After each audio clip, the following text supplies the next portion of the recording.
Hi, and welcome to Haven Within, Stronger Minds, Better Futures, a podcast where I talk with professionals to debunk top topics within the array of mental health as part of my Girl Scout Gold Award project. I'm Stiti, a 10th grade student who attends Valencia High School. I'm also in volleyball, lacrosse, and a lot of clubs on campus in addition to Girl Scouts, so I know what it's like to be constantly juggling academics, extracurriculars, and life in general.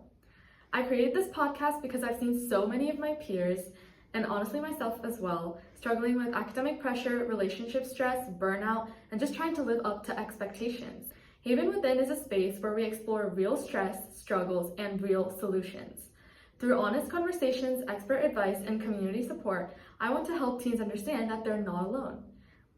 I want to help you also have tools to find peace in the middle of all the chaos. Whether you're just overwhelmed, burnt out, or just curious about mental wellness, this podcast is for you. Because peace of mind shouldn't be a luxury in high school. Today, I'm honored to have Kimberly, and we are going to talk about family dynamics. Kimberly Thompson is a master's in counseling graduate from Cal State Fullerton, and she's been licensed since 2011. She works for a community for New Directions, an agency based in South Orange County that provides telehealth and in-person services to Kaiser-referred patients. Kimberly sees patients from 18 to 60, individuals, family, and couples. In her daily practice, she assists patients with anxiety, depression, PTSD, family and marital discord, and LGBTQIA challenges. Kimberly works for a psychodynamic, person-centered, humanistic approach, putting the client needs and care before the diagnosis. Building rapport and trust and safety is the utmost priority in all of the therapeutic relationships. Kimberly is also a mother of two amazing teens that attend El Dorado High School, and she's been married for 24 years and has lived in Placentia for 20 years. Kimberly, thank you so much for being here today. Thanks for having me. So I wanted to ask you to start off, the first question is, what does family dynamics mean from a psychological perspective? In my daily sessions with families and individuals, family dynamics really encompasses like the root and foundation of who everybody is, meaning that how you interact within your family is going to impact how you interact with people outside of your house, right? Whether it be friends, colleagues, classmates, whatever. It's kind of just it's the heart of who you are, right? So if you're in a positive family where everybody is free form, communication is strong and open, you're going to feel confident doing the same thing out in the world. But if your family is very structured and hierarchical in that you only talk when you're talked to or you're not allowed to express your feelings, it's going to affect how you interact with others outside.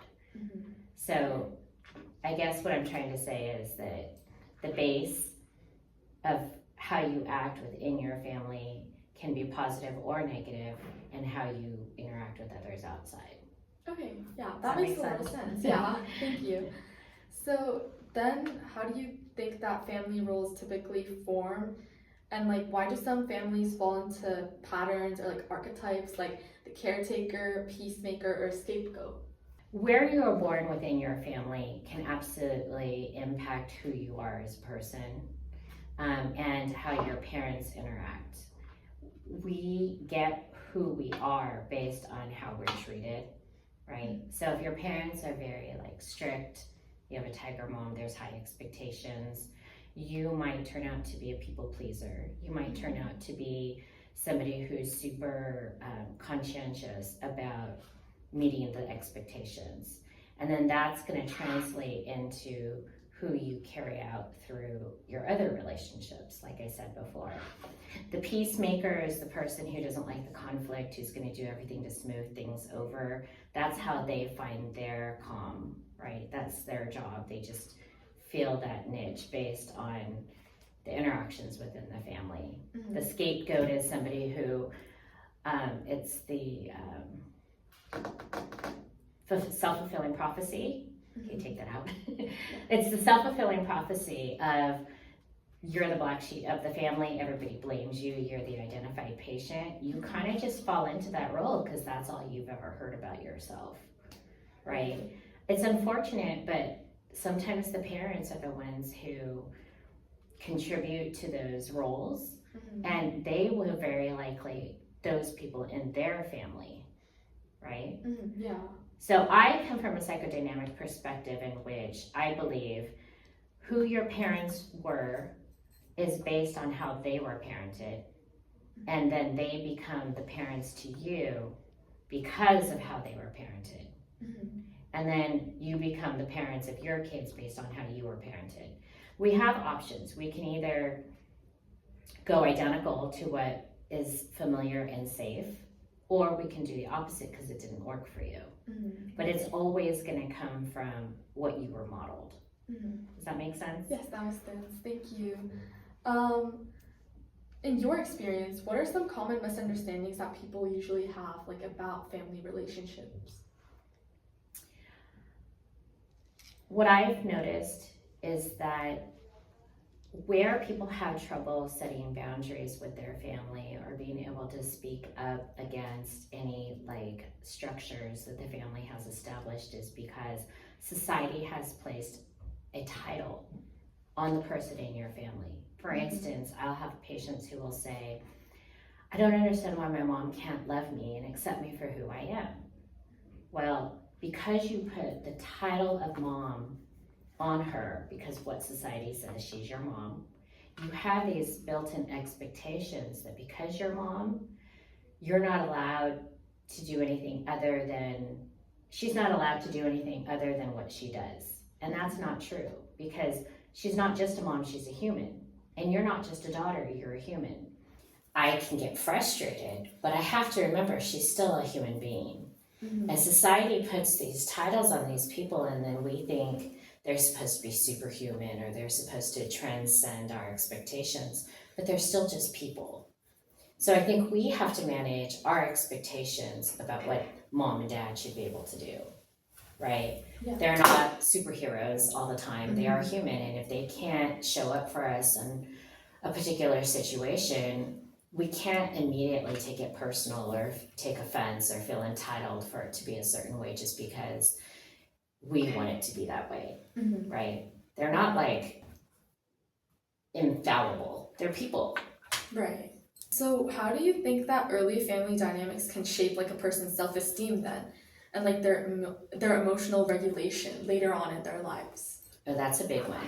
I actually deal with that a lot in my sessions because if you're raised in a family where expressing emotions is not encouraged, tolerated, or supported, then you learn to suppress your feelings. You learn to not, it's not okay to have them, it's not okay to share them, you're seen as extra or too much. Your family shuts you down. Right? Maybe it's cultural, maybe it's societal, maybe it's, just something they're not comfortable with. This happens a lot in Asian families, Hispanic families, where you just need to suck it up and move on, right? There's no room for tears, there's no room for feelings. So then you go out into the world and you're trying to interface with people not in your family, and they're saying, but you're so guarded, you never tell me what you think. I don't know what you're feeling, meaning like friends or future partners. Yeah. Right? You're so closed off. I barely know who you are. You're just so surface. Do you feel anything at all? And then you're like, but that's how I was raised. I don't know any different. Right. And so it really affects interactions outside of your house. There's also the dynamic of your family doesn't see you, but you don't know how to suppress those feelings. And so you are standing there screaming, see me, I have these feelings, somebody please hear me. And your family is like, not okay with that. So then you go out into the world and you're just dying for somebody to see you. And we call that anxious attachment. That's when you have to cling to somebody, anybody who's gonna see you. So it really works negatively in both sectors if your family is really closed off, right?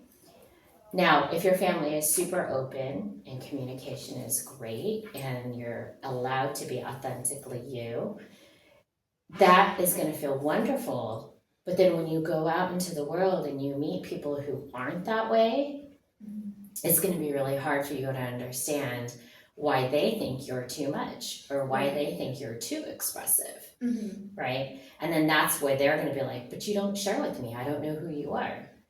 So it really is about like being comfortable with who you are, knowing that it's okay if you're conservative with your feelings or expressive with your feelings, and then finding the people who get you. Right? Because there's not always going to be the perfect match. You're going to have to make allowances for each other. Right? If I'm super expressive and emotional and I'm like, you're my best friend, I love spending time with you, and you're like, that's cool. Like, we have to make allowances for each other, you know? Right. And that kind of just like comes with time, right? Because like I've had instances where like I make friends with someone and I feel like, oh, like I don't really think they like me maybe, or like they're not that expressive, like you said, like they don't really like express like their emotions with me that much. But like I think it just comes with like time where you like get to know someone better. Yeah. And then you guys can like, you kind of just like realize how the other person acts, and like you get like how they are then. Right. So like, yeah, okay. Do you think that children from like the same household experience the family dynamic like completely differently, like siblings? Oh, absolutely. Just because you're raised in the same house with the same opportunities and the same parents does not mean that you're going to process everything you experience the same way, right? We can be twins and we can live in the same house with the same parents with the same rules, and you're going to think our parents were caring and they guided us and they protected us and they set the rules and the standards for us to be safe and successful. And I'm going to think, oh my God, they're so stifling. They won't let me be who I need to be. They won't give me any opportunities to explore or experience. And we're in the same house. Yeah. Right? But that's our personalities. That's how we choose to process, right? Every single person, Stevie, has the opportunity to take in and let go, right? So if you're taking in, oh, my parents really care about my success and they really want me to, you know, be safe, that's what you're taking in. I can't take that in because all I want is to express myself. So instead, I take in that I'm suffocated, that I'm stifled, that I'm not able to be me. Does that make sense? Like, yeah, I never thought about it like how that. we each individually process. Right. So the next thing is then, like, what are some signs that a child may be affected by unhealthy or like high conflict family patterns in that case? I think that kids are often, or I guess what I see a lot is when a family sets the bar too high and they're not able to fail, then they go out into the world and then they think, I'm never going to be enough.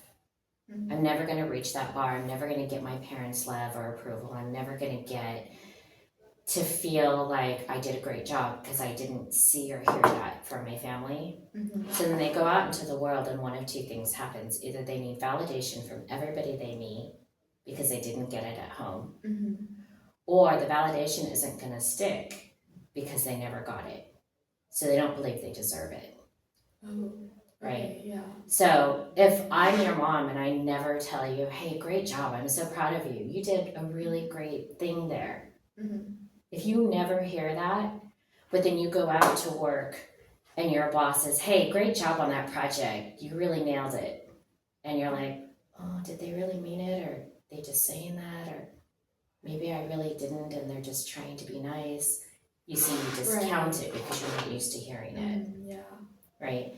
And that ties in a lot with inner self-esteem and self-worth. If you don't get it at home, it can really affect you outside of the home. Okay, what are some warning signs of poor communication in a family that you can like see either in your own family, like if you're part of a family, or like someone like an outsider from their perspective?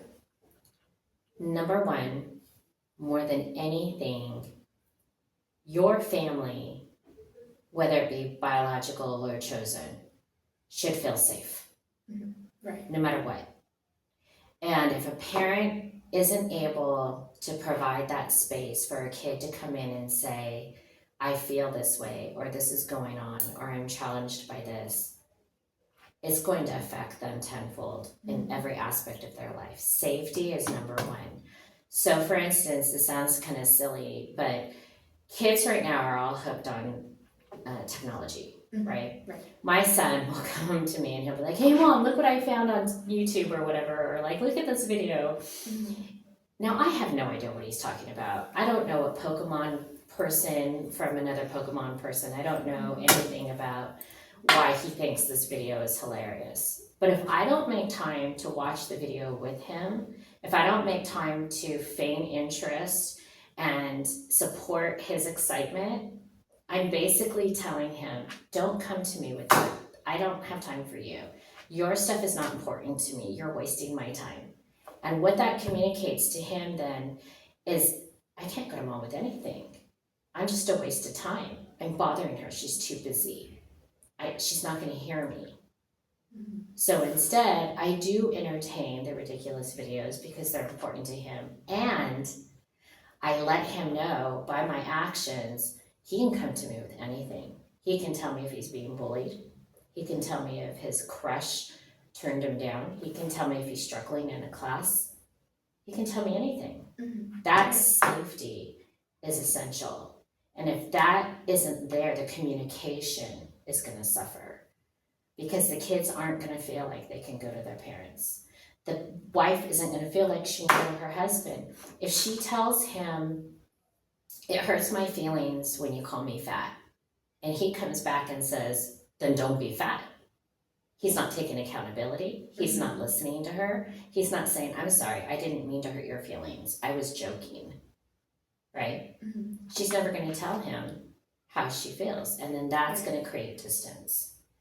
Okay, yeah. So number one, you have to have safety. You have to have accountability, and you have to have an open mind to what the other person is feeling. How can families begin setting healthy boundaries, especially if they've never had them before in their lives?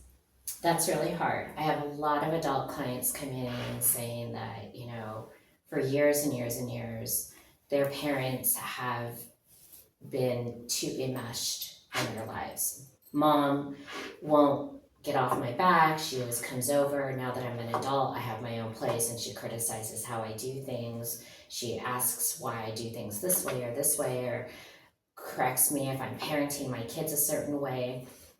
You need to set boundaries, and you've never done that before. It's really, really hard. So first of all, you have to believe that you deserve to have that space. You have to believe that it's okay for you to ask for that space, that what you need matters. So often adult kids will be like, well, we can't do that because it'll hurt their feelings. Right. Again, the societal title of mom, yes, she's your mom, but you are a daughter and she is a mom. You both are humans, and there's no obligation for you to suffer just because she's your mom, right?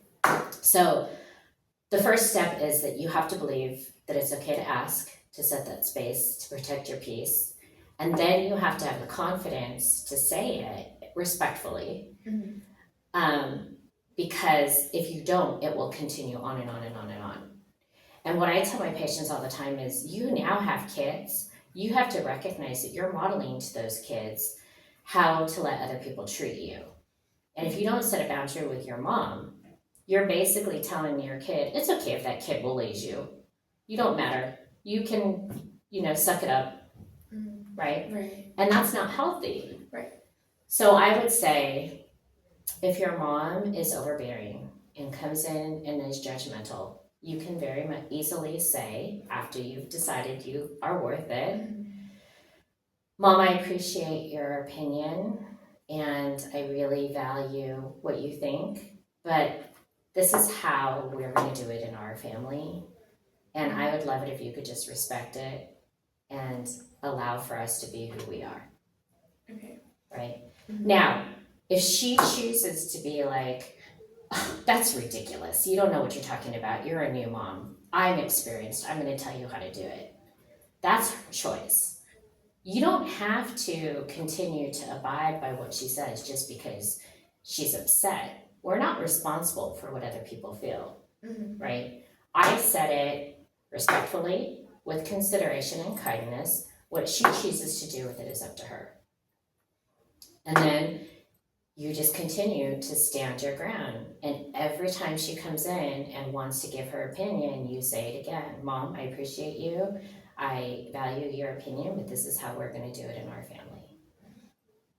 Okay, that makes sense. Because I was actually going to ask you right after that, like, what would you do if they like choose not to respect that boundary once you make it? So thank you for clarifying that part too. Stuti, if you were going to tell me, "God, Kimberly, you're such a bad therapist. I don't even know why I asked you to do this podcast," I could take that and be like, "Oh, wow, maybe I am a bad therapist. Maybe I have no idea what I'm doing. Maybe all my clients feel that way." I can take it and let it consume me, right? Or I can be like, "Well, I'm sorry that you feel that way. I mean, we just started to get to know each other. You haven't really seen me in action. But I respect your opinion and, thank you for the opportunity," and leave.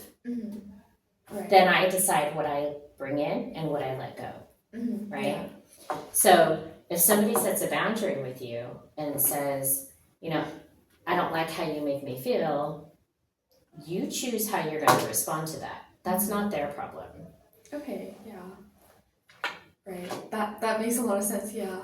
Like you don't have to let what other people say make you think that it's true necessarily. And typically the people who are resistant to the boundary are not able to take accountability and say, "Oh, I'm sorry, daughter. I didn't mean to make you feel that way. You're right. I should let you do what you need to do and figure this out on your own." They can't do that. And or they get defensive because all their life they've had to defend who they are to other people and they don't know how to just accept. What are some strategies that you've seen be implemented or like you have like you recommend to people for like improving communication between especially parents and teens, since that's kind of like a time, especially for teens, that's like it can be really like vulnerable. So I want to ask you your opinions on that. Yeah, that's a good one because I think sometimes, again, teens don't have that safe space, right? So if you were to go and say to your parent, "Can we talk about something?" And then the parent shuts them down and says, "Ugh, you're always wanting to talk about something. You're always so much drama," or "I don't have time for you." How can you build communication? How can you have that exchange, right? Yeah. So it's really hard when that wall is already there. Again, whether it be cultural or social, if you're just supposed to be the kid and you're not allowed to have problems, you just do as they say and not be a person.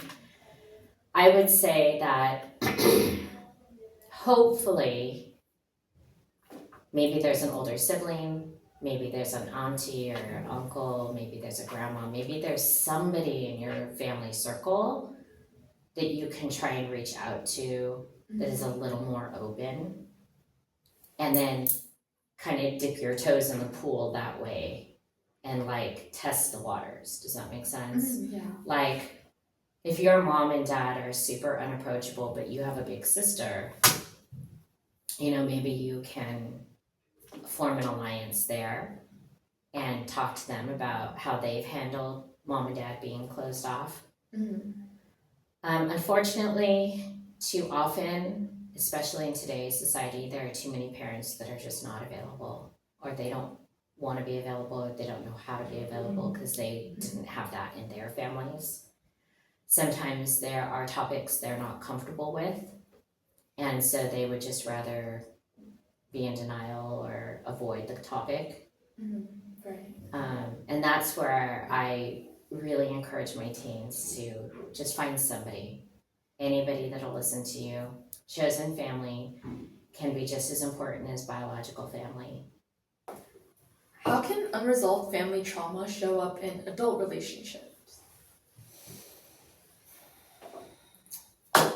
It goes back to what I said about not having modeled healthy communication in safe spaces, right? So say, for instance,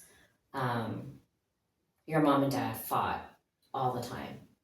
And so conflict was something that made you very uncomfortable. You would go in your room, you would put the pillow over your head, you would cry in the closet, you would just shut down because it was scary, uncomfortable, all the horrible things that comes with conflict, right? So now you're an adult and you go to college and now you have roommates and you have to share a space with people you've never been in a space with before, and two of your roommates are fighting over who ate somebody else's food. You're going to run to your room and you're going to put the pillow over your head and you're going to hide because it's scary and it's uncomfortable. And then when somebody comes at you with a conflict, you're going to freeze and you're going to avoid, and you're not going to know how to interface and face the conflict. And so you're going to probably be a people pleaser and do anything you can to avoid conflict. You're not going to share your feelings, you're not going to share your griefs, you're not going to tell anybody that you're unhappy or uncomfortable because you're going to do everything to avoid the conflict. So that trauma that you grew up with has now shaped you into hiding and withdrawing and not sharing your conflict or your feelings because of conflict. And then your partner is going to say, every time I come to you and tell you that, you know, there's something going on in our relationship, you just shut down and run off. And that's making me not know how to communicate with you. You see the ramifications? Yeah. So the consequences are very big. And it happens a lot in relationships. Okay. So like what you go through when you're younger, it like manifests in your relationships in the future then? 100%. Okay. Think about your girlfriends at school, right?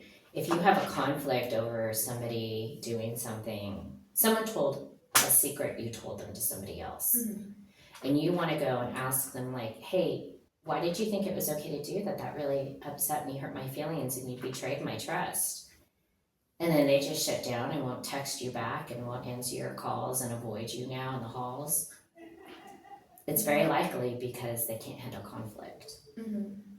Yeah, and I've seen that actually, like not just with my friends sometimes, but like I've just seen that in general at school. Like some people they can't handle conflict, or like they don't know like what to do in that type of situation.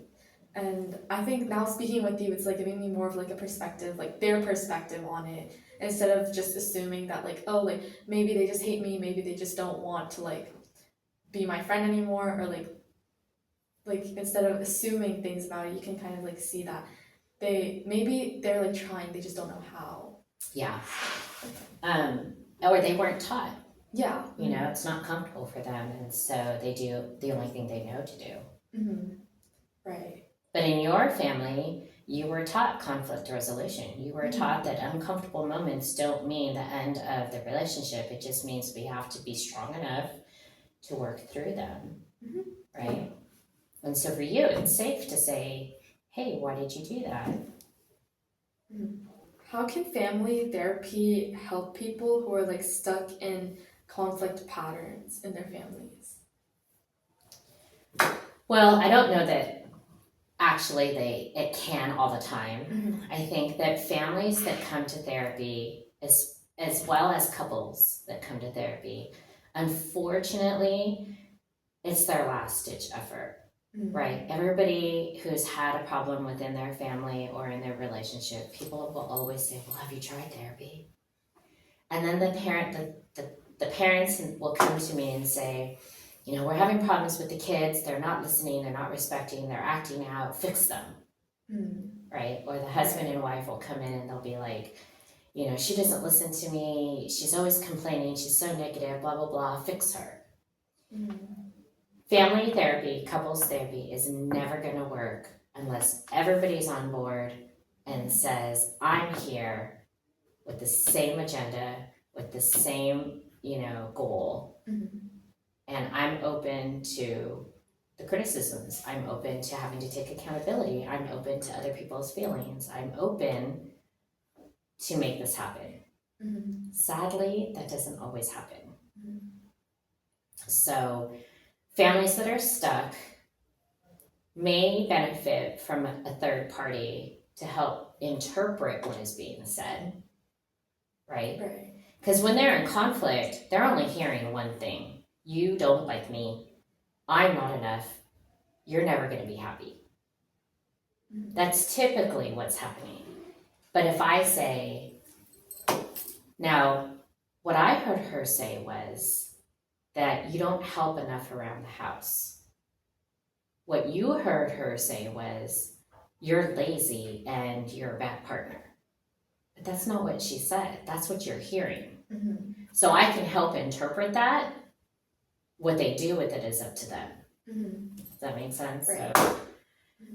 And I think I also read somewhere that oftentimes it's if someone a family goes for family therapy, maybe it's one person just hoping that the therapist can affirm everything that they're saying to be true and help them help them with their argument, try to win the argument against their family. Oh yeah, I've had that too. Can you tell her that she's wrong? Yeah. And I'm like, oh shoot, I forgot my judge collar today and my magic wand isn't working anymore.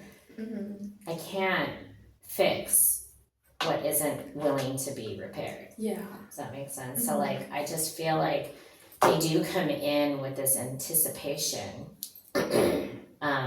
And a lot of people won't come in because they feel like I'm just going to sit and blame them and they're going to be, called out. And a real effective therapist will never pick sides.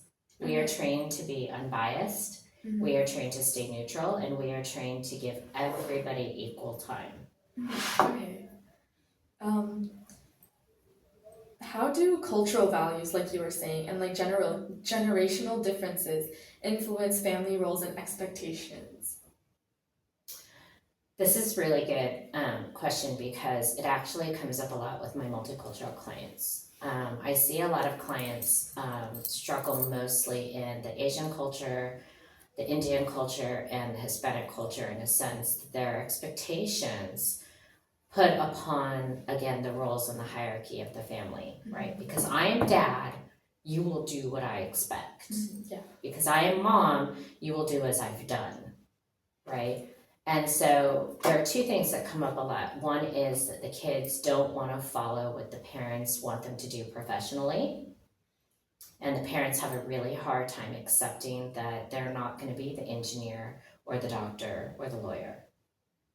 And having to get the communication open between what their expectations are for their kids and what the kid is actually capable of doing is really difficult when it comes to cultural pressures. As well as, for instance, one of the most recent scenarios that I can think of is this Asian mom and daughter came to therapy, and the daughter needed to tell the mom about how she felt regarding a conflict within the family. And the mom's response was, I don't really care how you feel. Your feelings aren't important. You just need to do what is being asked of you, which is you need to take care of your brother's situation, right? Because she was the older sibling. The parents wanted her to oversee the younger sibling's struggles. And she was like, but I have my own family and I have my own struggles. Why do I have to take care of him? And she's like, because I said so. And so my job was to help the daughter communicate to the mom that just because you had to do that in your family growing up, we're in the 21st century, we're in America, there are other things going on that I shouldn't have to assume responsibility for my baby brother just because that's how it was done in your family. Okay, yeah. And I wanted to ask, like, do you ever like experience people or like in that type of situation, if a parent like went through that and they're kind of like imposing that on their child, do you ever feel like the parents feel that's like unfair then to like their kids that their kids don't have to do that then? I haven't yet Okay. because they're so deep rooted into their culture, Mm-hmm. right? It's disrespectful if you don't do that. You're not honoring the family if you don't do that. And they didn't get out of not doing that. Mm-hmm. But what I tell the next generation is, look, you're an adult now. And when you were under your parents' roof and you depended on them for food and shelter and safety, yeah, you had to toe the line. You had to do what was expected of you because that you were dependent on them. Mm-hmm. But now you're a grown person. You have a career, you have a family, you have a partner, you have your home. You choose what your next generation is going to look like. I use the analogy of the backpack, and I say that when you're an adult and you find your person and you go and start a life with this person, you have your backpack. And in your backpack, you're going to take the things from your family, maybe some traditions that are really special to you, maybe some family recipes, maybe, cultural upbringings that were special to you. But you don't have to take the dysfunctional communication, the boundaries that were not respected. You don't have to take some of the demands and commands that culturally your parents had to abide by. You can choose what goes in that backpack. Mm-hmm. And then you take that backpack into your next relationship and your partner does the same thing. And then together you sit down and you say, okay, what's in your backpack? Okay, what's in your backpack? And you guys decide together how you're going to raise your next generation. That's the only way generational trauma gets broken. In immigrant or multicultural families, what unique pressures can affect like mental health and communication? We kind of touched upon this before, but the part that I think that affects the next generation the most is when immigrant families of certain backgrounds are not privy to mental health. A lot of the Asian and Hispanic cultures, they don't talk about their feelings. Mm-hmm. So depression, just get over it. Go outside, get some sunshine, go exercise. You're not depressed, you're being extra. They don't understand anxiety. I've had parents who put kids in therapy because a doctor told them to, but they don't believe that the kid needs therapy. Mm-hmm. He's just being dramatic. He just needs extra attention.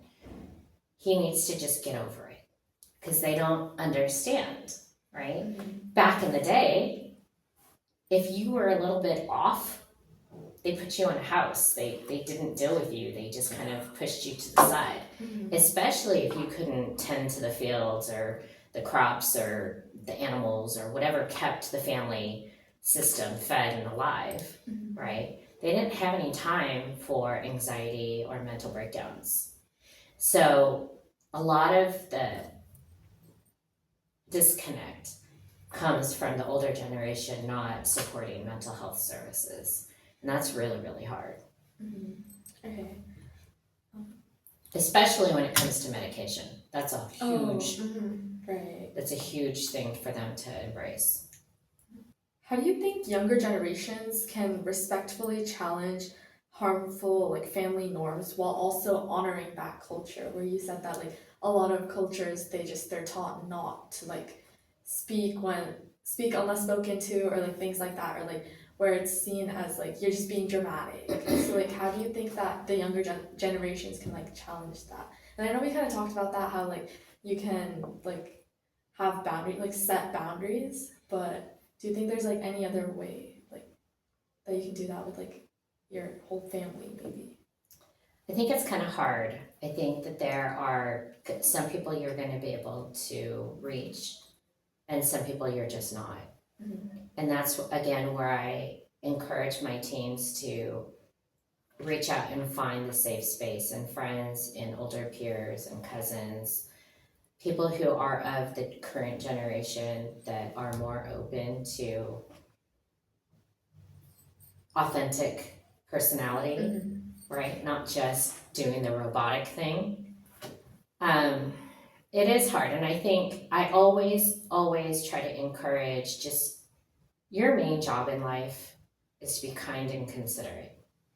So if you're kind and considerate about how you approach something, it's not going to be attacking, it's not going to be disrespectful, it's not going to be, like a terrible situation. And then you say, like, Grandpa, I don't expect you to understand me. I just hope that you can love me for who I am. Right? Because Grandpa's like, why is your hair that color? Or why do you wear those clothes? Or, you're disrespecting our culture. You should be wearing this. And you just have to kind of, again, really believe that you deserve the space to be safe and that you can stand up for yourself. And you do it with respect and kindness, and then you have to let them deal with it. Okay, yeah. It's hard. That sounds really hard. Yeah. And like, I think you just have to like come to peace with it from what you're saying. Like, it's fine if like someone like doesn't understand from your family, but you need to just like believe in yourself, basically. We are not going to be able to please everybody. And the older generations aren't always going to be able to understand, why we think or feel the way we do. I remember my grandmother, she's from like, I'm adopted. So she's from like Oklahoma, and she's very like back in the day Oklahoma, right? And she would say really off-color things. I'm like, Grandma, you can't say that anymore. That's not acceptable. Oh, fiddle fowl, you young people and your funny talk, and she would say that, but I would tell her, like, I would try to get her to understand, Grandma, the world is evolving and we don't talk like that anymore, and she never changed, and that was fine, but I tried, and I still stayed who I was. Okay, yeah. So you just have to stay true to yourself, basically. Yeah. Okay. What do you think listeners can do today to start improving the emotional health of their family relationships? I think live by example. I think that, like I said, you're not going to be able to change the older generation, but if you live authentically and kind and true to who you are, then they can choose to either get on the boat or not. But then you're modeling for the next generation that what used to be doesn't have to be. I like to use the analogy that you can sit in a smoke-filled room, people who are smoking tons of cigarettes and cigars, and not light a single cigarette for yourself. But when you leave that room, you are going to smell really strongly of cigarette smell, right? Or you can sit in a field of flowers and you don't have to put any perfume on or even pick a flower, but you will absorb the flower smell. Where we sit, who we sit with, is going to set the tone for who we become and what we communicate. So if you sit with negative people who are complaining, who are trashing the world, who are just bringing dark clouds, you're going to start seeing everything from that lens. You're going to start to think everything is terrible, and you're going to start looking for negativity, and you're going to start complaining, and you're going to start being that rainy dark cloud. But if you choose to sit with somebody in a space that is positive, that is hopeful, that is looking for the sunshine, you're going to start looking for gratitudes. You're going to start looking for the appreciations, the blessings. Who we choose to sit with affects who we are. But just because you're rooted in a space does not mean that's where you have to stay and grow. Okay, yeah. You follow? Yes. Meaning that just because your family believes a certain thing doesn't mean that's your only option. There's a whole wide world out there of people outside of your family that you can lean towards. And if you choose to pick the right people to sit with, then you're going to smell like a flower. I feel like it's the same way at school too, like especially I'll use like grades as an example. Like there have been times where like some of my friends are like, oh, like I did like really bad on a test or something, like, and then like a negative reaction would be like, oh, like that's not good. Well, obviously it's not good, but like they'll be kind of like negative about it. But on the other hand, like another thing I've seen like as a reaction to like, oh, I got like a bad score on a test is like, it's okay, like the next test you like I can help you study and you can improve and like do better. So like you said, it's like all about like perspective. And like if someone told me that, like, oh yeah, that's like not a good score, like you need to like study more, but like in that type of tone, like I would be pretty sad about that, or I'd feel really insecure about that. But like if someone like told me that so kindly, like let's study together, like I'll help you, like I'd be really happy about it. So yeah, I totally understand what you mean about like the perspectives and like where you sit. So yeah.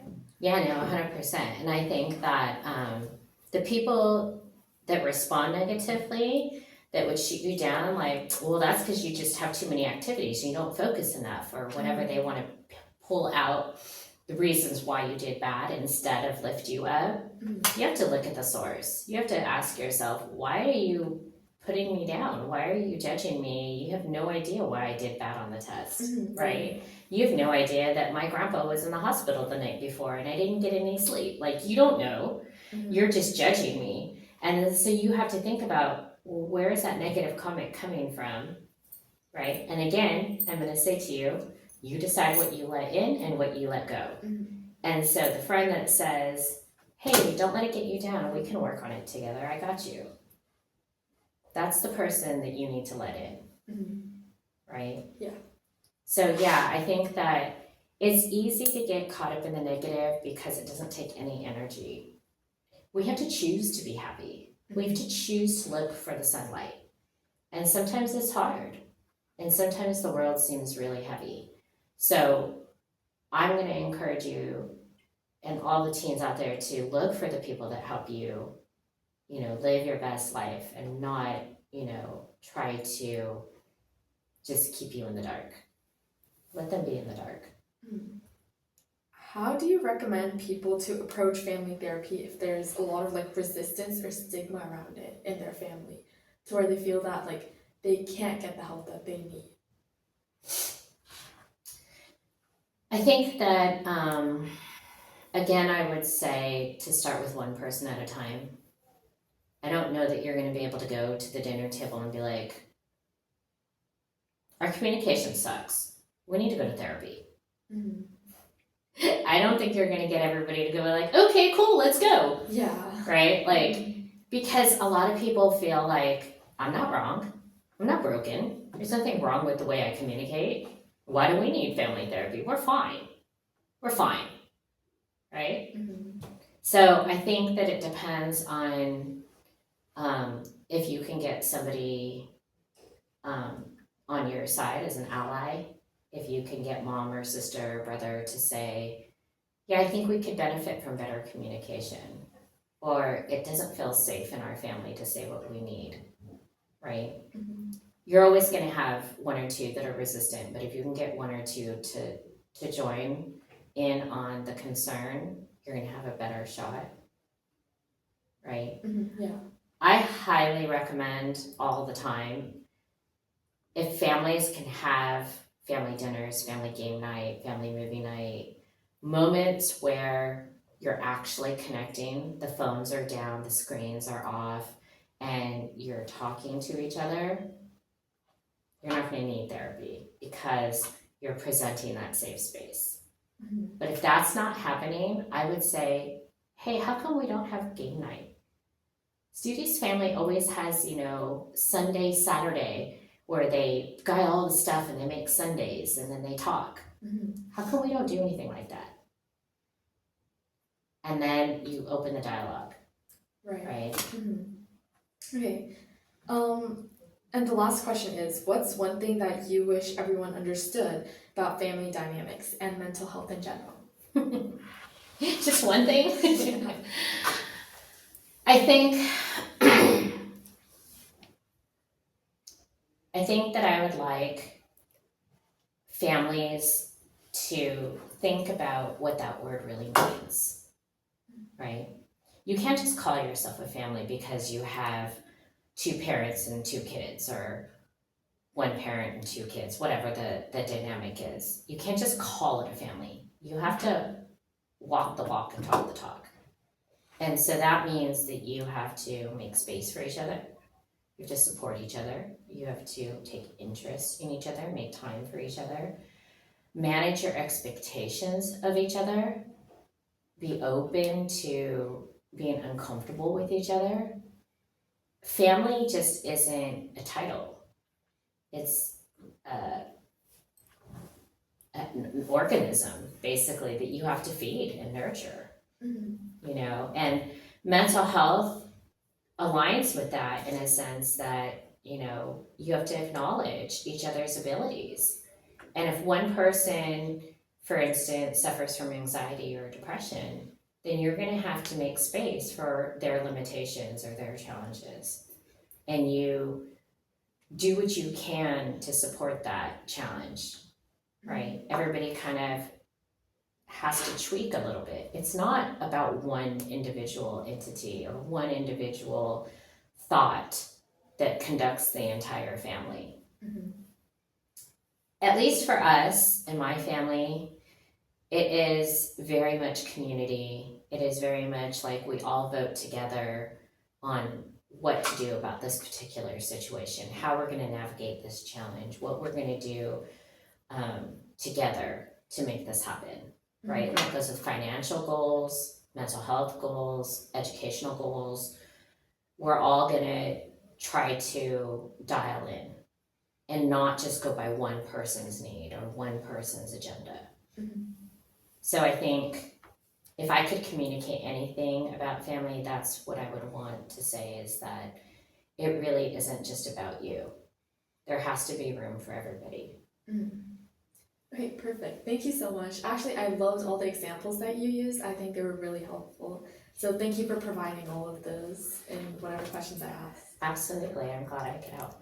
And thank you so much for being here and having this conversation with me. I think it was really insightful for me too, and I really hope that all the viewers can also like gain some knowledge from it, which I think they will, because it was really insightful. Thanks. Yeah. Thank you so much. Thank you.